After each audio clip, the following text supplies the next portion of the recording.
Hello students, welcome to my application. तो चलिए students start करेंगे क्वेश्चन नंबर 2 कॉन्ट्रैक्ट अकाउंट का। देखो बहुत ही अच्छा क्वेश्चन है। देखो यहाँ पर एक राधिका कंस्ट्रक्शन कंपनी है जो अपना कॉन्ट्रैक्ट स्टार्ट करती है 40 लाख रुपीज़ का, और वो 1/5/2015 को स्टार्ट करी है। ठीक है, उन्होंने जब कॉन्ट्रैक्ट स्टार्ट किया, ठीक है, तो 1/5/2015 पे स्टार्ट किया था। Okay, and the details related to the contract are as follows. ठीक है, तो यहाँ पर आपके पास कुछ डिटेल्स है। अब देखो मैं आपको पहले यहाँ पर सजेस्ट थोड़ा समझा देता हूँ क्या होता है कॉन्ट्रैक्ट अकाउंट में। देखो कॉन्ट्रैक्ट अकाउंट में क्या होता है, जब आपने इस तारीख से कॉन्ट्रैक्ट स्टार्ट किया तो वो कॉन्ट्रैक्ट कोई एक साल में ख़त्म नहीं हो जाता। ठीक है, जैसे यहाँ पर देखो बोला है कि हमारा जो पहला साल है कॉन्ट्रैक्ट का वो ख़त्म हुआ 31/12/2016 को। ठीक है, यहाँ पर अपना साल ख़त्म हुआ। तो मतलब क्या हो गया कि आपने कॉन्ट्रैक्ट में स्टार्ट किया और कुछ साल तक आपने काम कर लिया, मतलब ऑलमोस्ट आपने काम कर लिया है। देखो यहाँ पर अगर आप देखें तो नॉर्मली पहला साल उसका ख़त्म हो गया होगा 2015 में। ठीक है, दिसंबर 2015 में। फिर उसका दूसरा साल भी ऑलमोस्ट देखो कंप्लीट हो चुका है 31/12/2016 में। देखो आप देखो यहाँ पर दूसरा साल 2016 होगा। तो इन्होंने है ना यहाँ तक तो काम कर लिया है, और फिर आगे अभी एक और साल बाकी है जिसमें वो लोग काम कर रहे 31/12/2017 तक। देखो मतलब देखो पहला साल ऑलमोस्ट काम हो चुका है, डन, खत्म। दूसरा साल आपको ऑलरेडी कंप्लीट करके दे रखा है, और दूसरा साल कंप्लीट हुआ है तो दूसरे साल का जो वर्क इन प्रोग्रेस अकाउंट का क्लोजिंग है ना वो आपके पास अवेलेबल है। देखो देखो आपके पास अवेलेबल है, कितना है, 16 लाख है, 80,000 है, फिर 25,000 है, 3 लाख है। ठीक है, ये आपके पास अवेलेबल है। और ये क्या होता है, ये पिछले साल के कॉन्ट्रैक्ट अकाउंट में आपने क्रेडिट किया होगा, मतलब 2016 में आपने जब कॉन्ट्रैक्ट अकाउंट बनाया होगा उस टाइम पे ये क्रेडिट किया होगा। ठीक है, तो देखो अभी आपको यहाँ पर क्या करना है, तो ये जो अमाउंट है उसको मैं पहले आपको ये बताऊंगा कि हम वर्क इन प्रोग्रेस अकाउंट बनाएंगे पिछले साल का। ठीक है, मतलब 2016 का एज ऑन 31/12/2016 का। तो क्या लिखते हैं यहाँ पर, लिखते हैं कॉन्ट्रैक्ट अकाउंट। और आपको पता ही है कि यहाँ पर हम वर्क सर्टिफाइड लिखते हैं,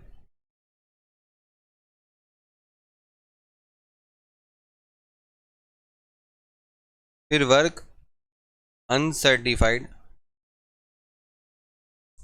ठीक है, उसके बाद आपके पास मटेरियल है, ठीक है, और मशीनरी है। मतलब पिछले साल आपने जो वर्क किया था उसका वर्क इन प्रोग्रेस। ओके, ये आपके पास अवेलेबल है। कितना अवेलेबल है देखो, यहाँ पर आपके पास अवेलेबल है 16 लाख रुपीज़ जो कि वर्क सर्टिफाइड हुआ था, फिर 80,000 जो कि अनसर्टिफाइड वर्क था, जो 25,000 आपके पास मटेरियल एट साइट था, और 3 लाख आपके पास अवेलेबल था मशीनरी का। टोटल करिए क्या होता है टोटल, तो 20,05,000। 20,05,000 जो है वो आपके पास आ गया, और यहाँ पर आपका बाय कॉन्ट्रैक्ट अकाउंट में जो आप प्रॉफिट रिजर्व में ले जाते हो, रिजर्व प्रॉफिट, वो यहाँ पर आता है, और वो भी आपके पास अवेलेबल है 2,05,000। ठीक है, ये रिजर्व प्रॉफिट आपके पास अवेलेबल है। देखो ये रहा। देखो ये आपको शॉर्ट क्वेश्चन में भी पूछ सकते हैं। देखो यहाँ पर ये आपके पास वर्क इन प्रोग्रेस अकाउंट में आता है, ये भी आता है, ये भी आता है, ये भी आता है, और फिर ये आपका जो होता है वो आप रिजर्व प्रॉफिट होता है जो आप वर्क इन प्रोग्रेस में क्रेडिट साइड लिखते हो। और वर्किंग प्रोग्रेस में जब क्रेडिट साइड लिखते हो तो आप जब इसका टोटल करोगे ना तो यहाँ पर कुछ बैलेंस बनेगा, वो 18 लाख का बनेगा,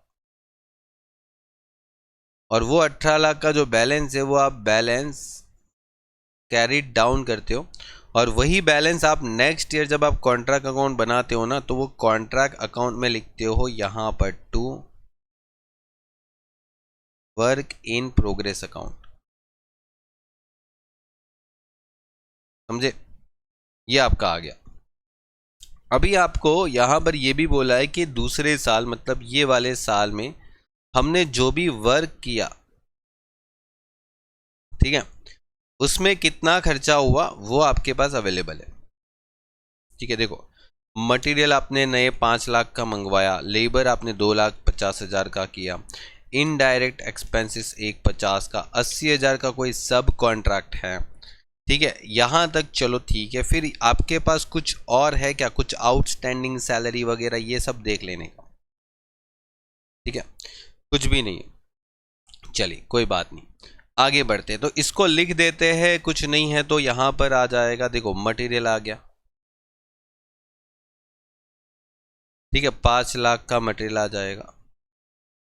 फिर आपके पास वेजिस आ जाता है, कितना आ जाएगा, 2,50,000। फिर आपके पास वेजिस के बाद क्या था, वेजिस के बाद आपके पास था, अच्छा, इनडायरेक्ट एक्सपेंसेस, फिर सब कॉन्ट्रैक्ट था।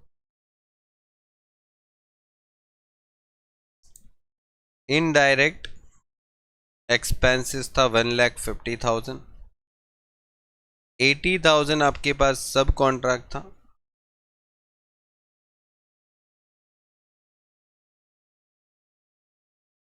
ओके, ये डन हो गया। अभी आपके पास ऐसा भी बोला है कि सेल्स ऑफ मटेरियल, आपने 30,000 में मटेरियल बेच दिया जबकि उसकी कॉस्ट थी 40,000 की। 40,000 की चीज अगर आप 30,000 में बेचोगे तो मुझे बताओ नुकसान कितना किया आपने, 10,000 का किया। और बेचोगे तो आपको पैसा मिलेगा ना, तो बाई बैंक लिखोगे, सेल्स ऑफ मटेरियल, और 10,000 जो है वो आपको क्या मिल रहा है, लॉस। ठीक है, तो ये आ जाएगा प्रॉफिट एंड लॉस अकाउंट, क्योंकि 40,000 की चीज 30,000 में बेचा, लॉस हो गया, तो 10,000 वहां पर लिख दिया। ठीक है, अब यहां पर आगे ये देखना है कि आपके पास जो कॉन्ट्रैक्ट है वो बोल रहा है कि 31/3/2018 को हमारा कंप्लीट हो जाएगा। तो अभी हमें आगे यहां पर और थोड़ा कॉन्ट्रैक्ट आगे चलने वाला है 31/3/2018 तक, मतलब अभी और 3 महीने कॉन्ट्रैक्ट आगे चलेगा, ऐसा अपने को एस्टिमेशन लग रहा है। ठीक है, और उन्होंने बताया भी है, देखो उन्होंने बोला भी है कि हाँ ये आगे और चलेगा 3 महीने अभी।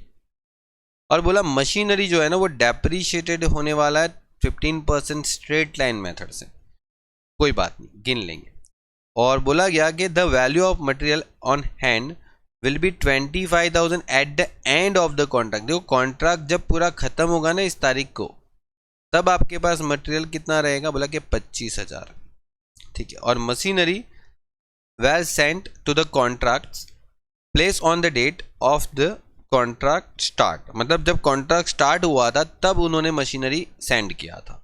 ठीक है, कोई प्रॉब्लम नहीं है इसमें। अब देखो आपके पास मटेरियल कितना है, मशीनरी कितना है, मशीनरी आपके पास है यहाँ पर ये।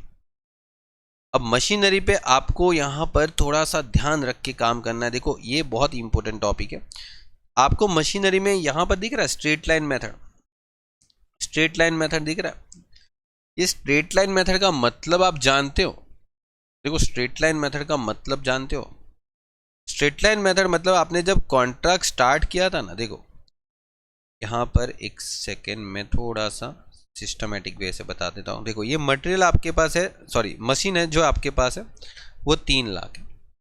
ये आपके पास जो मशीन है वो 3 लाख है, और वो मशीन जो है वो 3 लाख है, वो भी कौन सी तारीख का, 31/12/2016।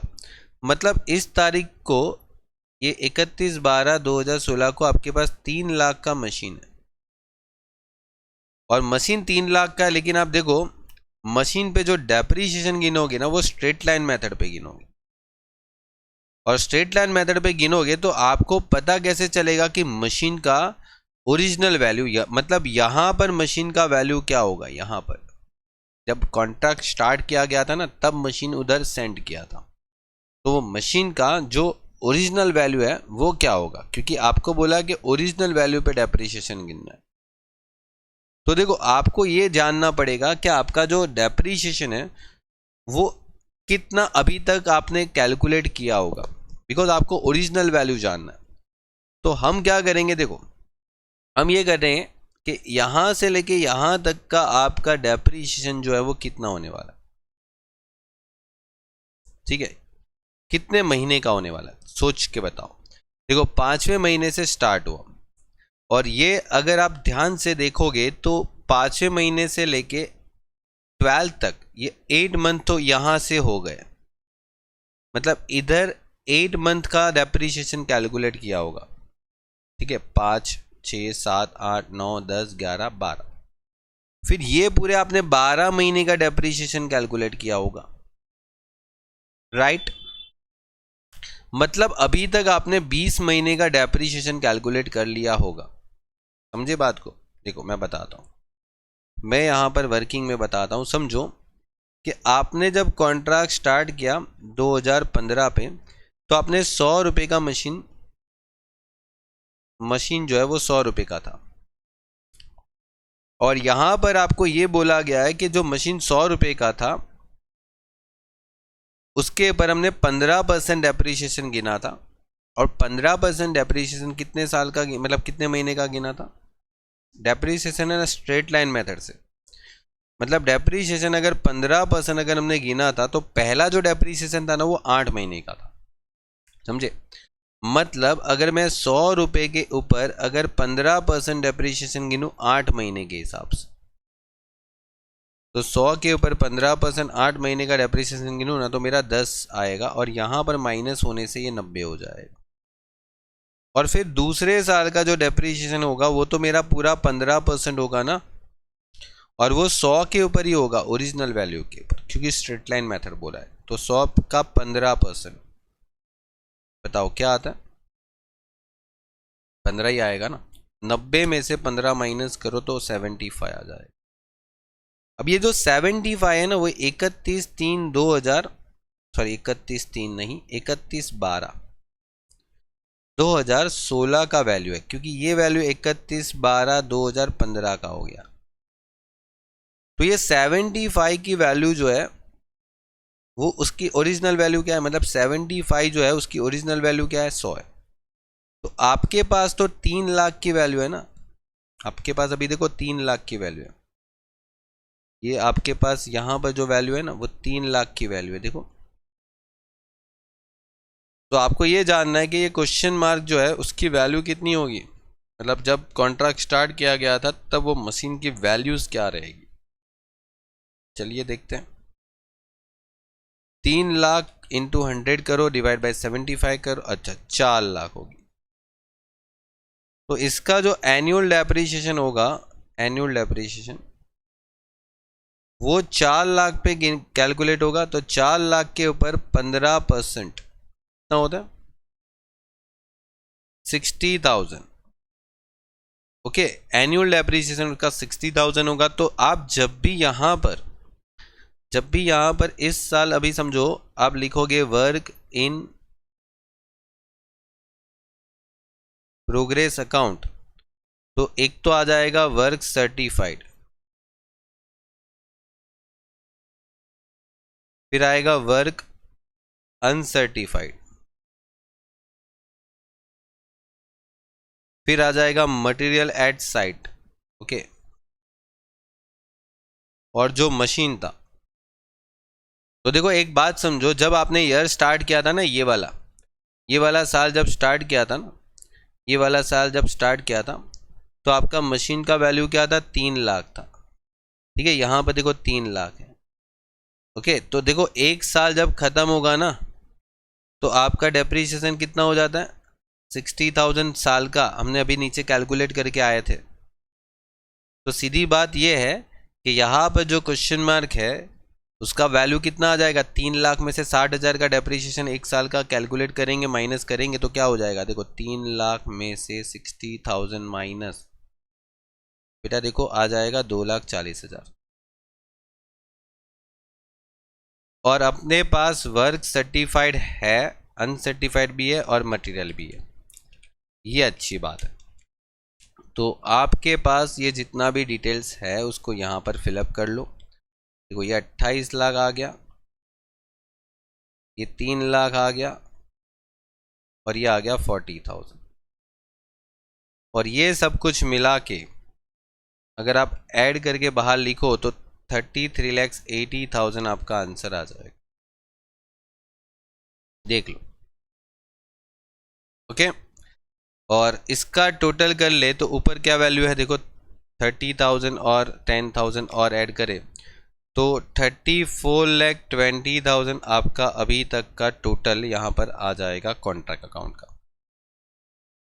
और ये 34,20,000 यहाँ पर लिखते हैं, और उसमें से 18 lakhs, 5 lakhs, 250, 150, 80,000 लेस कर दो तो आपका जो बैलेंस है वो 6,40,000 रहता है। समझे बात को? ओके, और ये हो गया प्रॉफिट।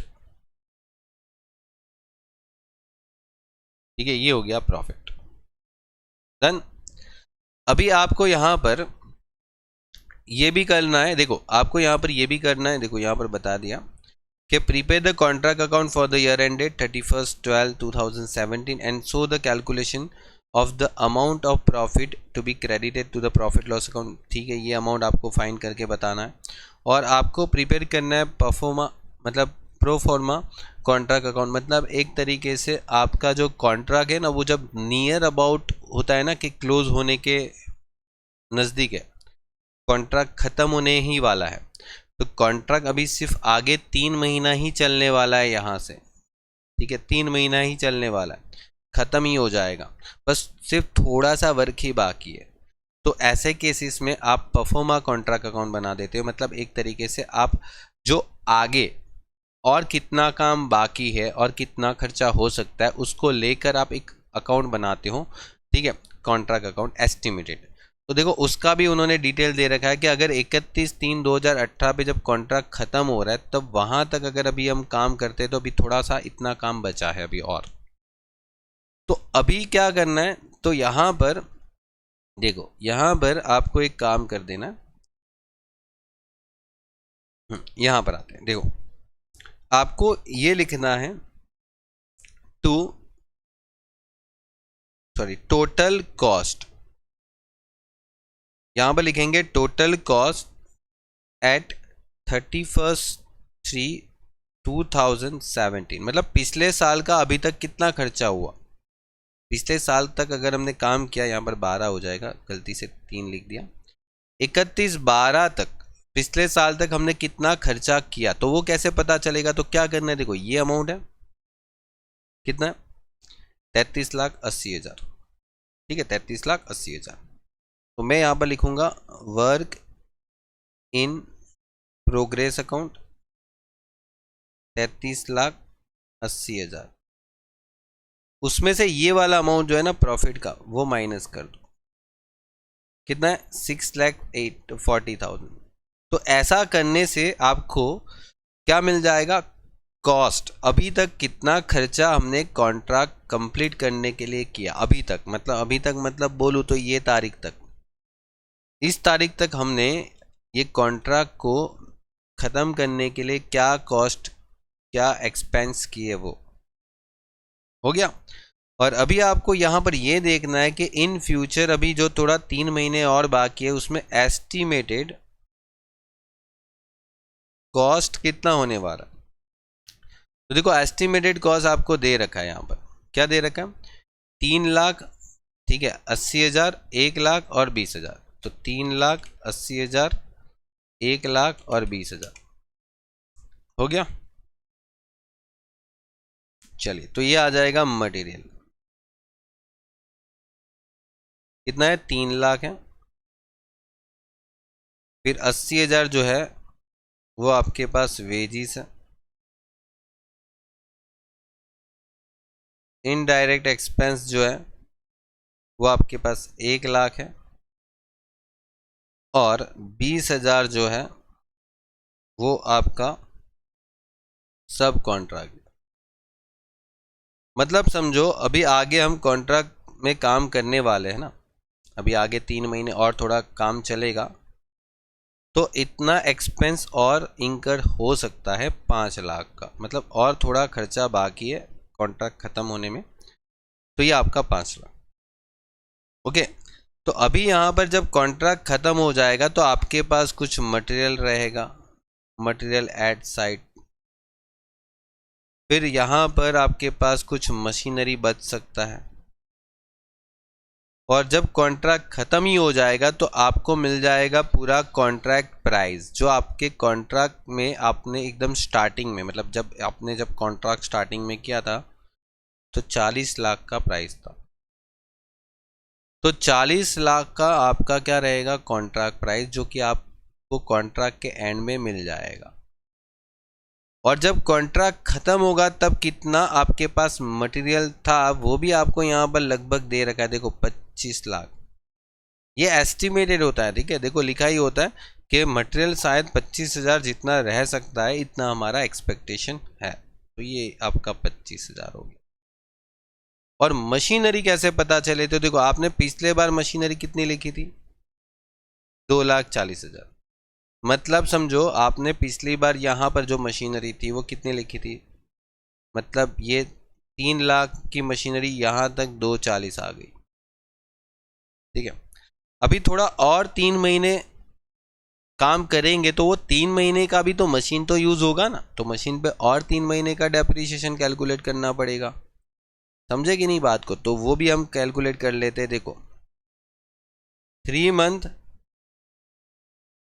डेप्रिसिएशन 4 लाख पे ही गिनेंगे, क्योंकि एसेट की ओरिजिनल वैल्यू पे ही डेप्रिसिएशन गिनना है। तो 3 डिवाइड बाई 12, ठीक है। क्यों 3 महीने का, वो भी मैं बता दिया कि आपका जो कॉन्ट्रैक्ट है वो भी आगे थोड़ा सा 3 महीने जितना ही काम बाकी है, तो 15,000 वो आ जाएगा।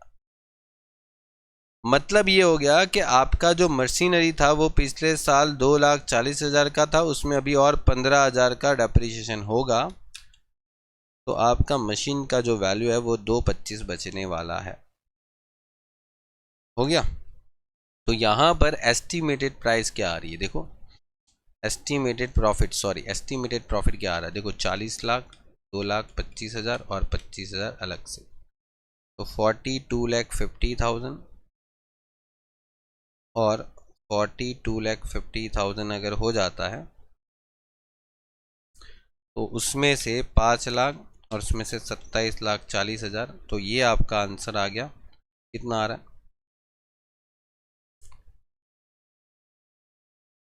अच्छा एक और चीज़ यहाँ पर बाकी रह गई है, एक सेकेंड देख लेते हैं कुछ।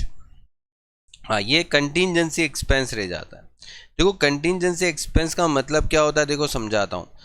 आप ये जो 3 महीने का है ना, ये जो 3 महीने का जो आप टाइम बता रहे हो ना, उसका जो एक्सपेंस है वो आप एक तरीके से एस्टिमेट कर रहे हो, समझ में आ रहा है, ये एस्टिमेट कर रहे हो। ये जो आप एक्सपेंस यहाँ पर रिकॉर्ड करके बता रहे हो ना, वो एस्टिमेट कर रहे हो 3 महीने के लिए। तो ज़रूरी थोड़ी है कि उतना ही होगा, क्योंकि हो सकता है कि आगे चल के समझो मटेरियल का भाव मार्केट में बढ़ गया, तो उसके लिए उन्होंने एक कंटीजेंसी एक्सपेंस का 30,000 का सोच रखा है। मतलब उन्होंने ये बताया है कि 30,000 का एक्सपेंस शायद बढ़ सकता है, इससे ज़्यादा और बढ़े तो ये 30,000 भी यहाँ पर आप दिखा दो, तो आपके पास 9,80,000 जो है वो क्या रह जाता है, एस्टिमेटेड प्रॉफिट। और ये जो एस्टिमेटेड प्रॉफिट है ना, उस प्रॉफिट के बेस पे आप प्रॉफिट लॉस अकाउंट में कितना लेके जाओगे, तो देखो आपको बोला एस्टिमेट प्रॉफिट कितना है, 9,80,000 इनटू वर्क सर्टिफाइड। कितना वर्क आपका सर्टिफाइड हुआ है, क्वेश्चन में 38 लाख रुपए का वर्क सर्टिफाइड हुआ है, ये यहाँ से मिल जाएगा, नहीं सॉरी 28 लाख का हुआ है, 28 लाख का हुआ है, 28 लाख का वर्क सर्टिफाइड हुआ है, ठीक है। 38 का नहीं हुआ है, सॉरी 28 सॉरी। और कितने का कॉन्ट्रैक्ट था, 40 लैक्स का। तो ये फॉर्मूला ही है, क्या फॉर्मूला है पता है ना, estimated profit into work certified divide by contract price. तो इनटू 28, अब देखो 28 लाख से मल्टीपल मत करो। बहुत सारे स्टूडेंट क्या करेंगे पता है, 9,80,000 को 28 लाख से मल्टीपल करते हैं, फिर कैलकुलेटर पे आंसर ही नहीं आता। 28 लाख को पहले 40 लाख से डिवाइड करो और फिर जाके 980 से मल्टीपल करो, तो आपको मिलेगा 6,86,000। और ये जो 6,86,000 जो है ना, वो आप यहाँ पर लिखोगे 6,86,000 और इसको लेके जाओगे प्रॉफिट एंड लॉस अकाउंट में, और जो बाकी बचा हुआ अमाउंट है ठीक है, क्या वो आप बाकी कुछ बच सकता है? सोचो जरा, क्या बाकी कुछ बच सकता है? नहीं। तो मैंने आपको क्या समझाया था कि अगर आपका प्रॉफिट लॉस में ले जाने वाला अमाउंट इससे ज़्यादा आ जाता है, ठीक है, आपका प्रॉफिट ही 6,40,000 है, तो आप 686 रुपीज़ कैसे लेके जा सकते हो प्रॉफिट लॉस अकाउंट में? पॉसिबल ही नहीं है। तो यहाँ पर जो भी आपका प्रॉफिट हुआ है, जो भी प्रॉफिट हुआ है, तो वो प्रॉफिट आप कहाँ पर लेके जाओगे? प्रॉफिट एंड लॉस अकाउंट में। मतलब यहाँ पर कोई भी रिजर्व में लेके जाने की ज़रूरत नहीं पड़ेगी आपको, ठीक है, क्योंकि प्रॉफिट जो है ना, एक्चुअल प्रॉफिट, वो सिर्फ 6,40,000 है। तो मैं यहाँ पर लिख देता हूँ कि एक्चुअल प्रॉफिट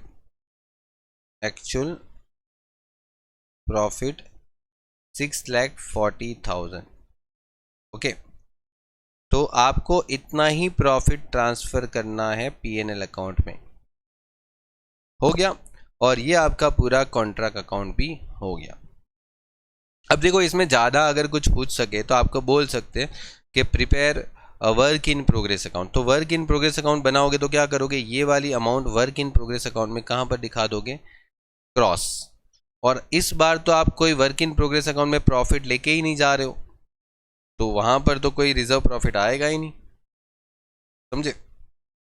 तो यहाँ पर आपको एक बहुत अच्छा सा क्वेश्चन भी पूछा है। देखो, ये पूछा गया है कि रिजर्व प्रॉफिट जो है वो इस बार रहेगा कि नहीं रहेगा। बोला कि कितना होगा, तो बोला कि इस बार रिजर्व प्रॉफिट कुछ नहीं रहेगा, नील। ठीक है, रहेगा ही नहीं, क्योंकि जितना प्रॉफिट आ रहा था, अब वो सारा का सारा, उससे ज़्यादा प्रॉफिट तो आप पीएनएल में ट्रांसफ़र कर रहे थे, तो वो पॉसिबल नहीं था, तो हमने पूरा प्रॉफिट पीएनएल में ट्रांसफ़र कर दिया।